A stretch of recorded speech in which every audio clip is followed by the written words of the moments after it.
हारे हुए नेता को योगी ने क्यों बनाया मंत्री? पार्टी के अंदर ही कुछ नेता थे नाराज, फिर क्यों दिलवाई शपथ? नेताजी ने फोन कर पूछा सूट सिलवाया कि नहीं, मंत्री ने कहा नहीं, फिर दिया ऐसा जवाब सुनकर कहेंगे वाह। 4 नए मंत्री बनाकर योगी ने मोदी की झोली में 14 सीटें डालने का किया इंतजाम, बदल गए सारे समीकरण।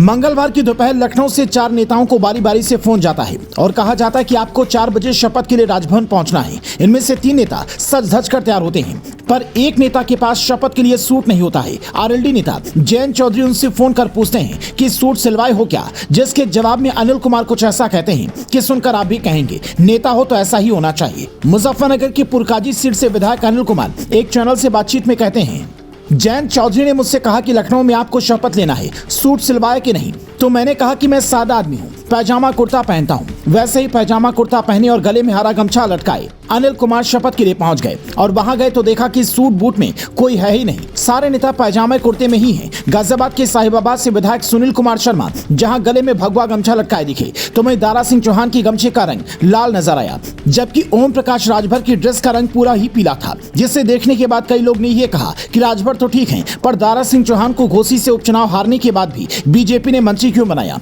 पार्टी में नेताओं की कमी तो नहीं है। आज भी योगी के कई विधायक यही चाहते होंगे कि मंत्री की कुर्सी मुझे मिल जाती क्योंकि मैं जीत कर आया हूं। तो ऐसा क्या हुआ कि दारा सिंह चौहान को मंत्री बनाना पड़ा? ये समझना भी बेहद जरूरी है। फिर बताते हैं कि कैसे इन 4 को मंत्री बनाकर योगी ने 14 सीटों का इंतजाम कर दिया है। पूर्वांचल में दारा सिंह चौहान की पकड़ अच्छी मानी जाती है। बसपा सपा की हर रणनीति का इनके पास जवाब है। यूपी की कुल आबादी में करीब 3 करोड़ चौहान वोटर्स हैं, जिन्हें 2024 चुनाव में साधने के लिए दारा सिंह चौहान जरूरी है। इसीलिए विधानसभा चुनाव हारने के बाद बीजेपी ने इन्हें विधान परिषद में भेजा और अब सीधा मंत्री बना दिया है। इनके अलावा बाकी के 3 चेहरों में एक दलित, एक ब्राह्मण और एक ओबीसी है, जिनके कंधे पर यूपी में बीजेपी को इस बार 75 पार पहुंचाने की जिम्मेदारी होगी। अगर आंकड़ों पर गौर करें तो यूपी के कुल 75 में से 21 जिले पूर्वांचल में आते हैं, जिनमें से कुल मिलाकर 26 लोकसभा सीटें हैं। साल 2019 के लोकसभा चुनाव में बीजेपी को यहाँ पर 19 सीटों पर जीत मिली थी, 4 सीटों का नुकसान हुआ था। ओपी राजभर और दारा सिंह चौहान के सहारे बीजेपी को उम्मीद है कि वहाँ की बाकी की 7 सीटें भी आसानी से जीत लेंगे। अगर पूर्वांचल से 26 सीटें बीजेपी को मिल जाती हैं,